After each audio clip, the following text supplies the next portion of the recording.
Hey, peace, everyone. Thanks for joining me here on Finding the Light. So, a few years ago, I traveled. I went to Asia and I lived in several countries.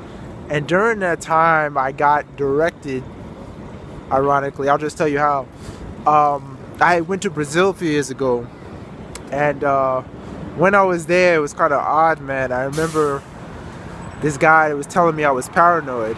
And my friends had been telling me that back in the US. And when you hear somebody who speaks English as a second language tell you that you're paranoid, it just reiterates some things you had to work on. So I'm not sure if I lost it. I lost the anxiousness, but why I'm telling you that it was, how this came about, why this is relevant.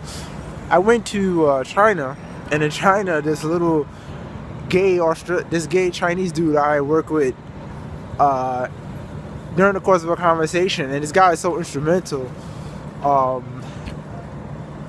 He again told me I was paranoid, and then here in another country, several years later, I knew I had some things I had to work on.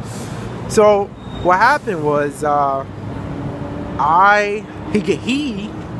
this guy, he'd never been to the U.S., but he went to study English in Australia, and he told me, he said, Clark, listen, man, you gotta think more. You gotta focus more on positive thinking. And he led me to some free courses by MIT that focus on positive thinking.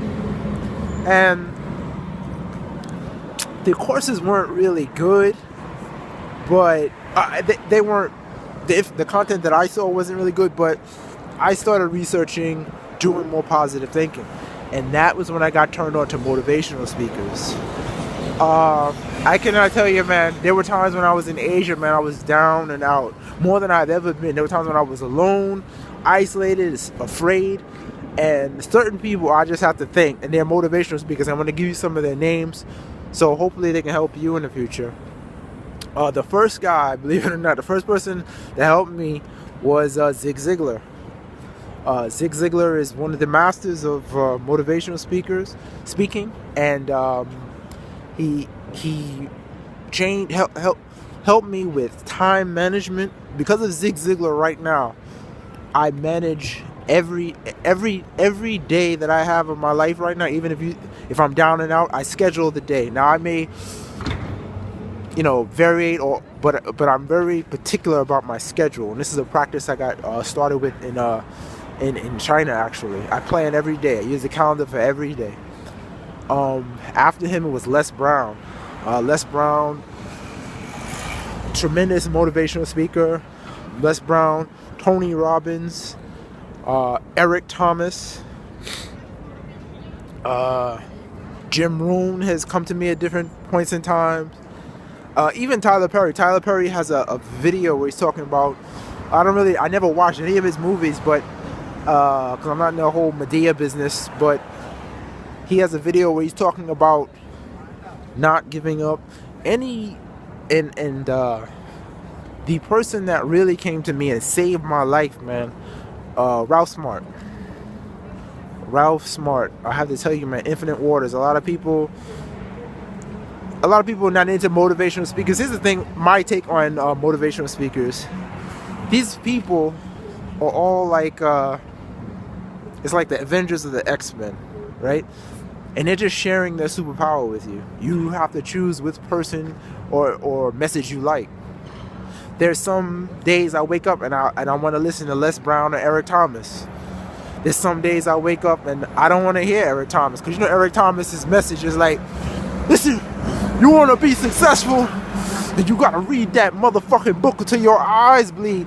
And some days you don't want to hear that. But there are certain motivational speakers that have different messages. They all delivering the same message, but they're delivering it differently. And so ultimately you have to find the individual that's good for you. One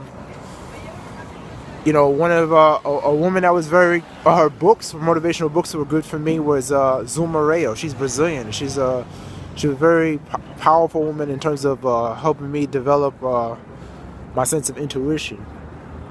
So I'm just sharing the information with you.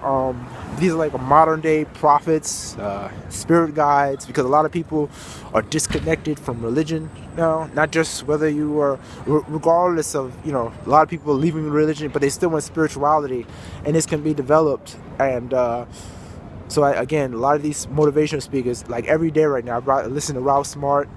And I don't believe everything he says. You know, some of his videos I don't like, but some of them I do.